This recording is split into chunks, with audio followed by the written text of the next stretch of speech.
कई सालों पहले एक डायरी के किसी पन्ने पर एक कविता लिखी थी। जोड़ के तोड़ के कुछ शब्द एक कहानी बुनी थी।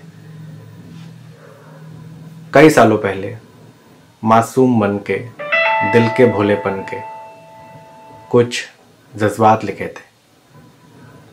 कागज पर पहली बार कलम से दिल के हालात लिखे थे। कई सालों पहले वो डायरी अपने तकिए के नीचे कई रात रखी थी।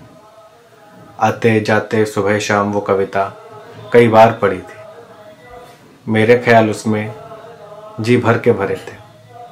कुछ बातें थी उसमें, कुछ सपने थे, कुछ सवाल गहरे थे। आधी ही रही वो कविता, पूरा कैसे करता। जरूरी शब्द ही नहीं मिले।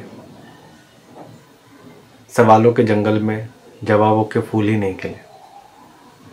शायद वो शब्द मेरे पास ही नहीं थे। जो देता उन शब्दों को वो मेरे खास ही नहीं थे। कुछ किस्से उसमें ऐसे ही नहीं कटे थे।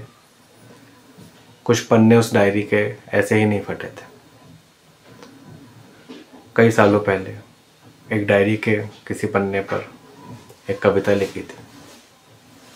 अधूरी थी पर पूरी थी।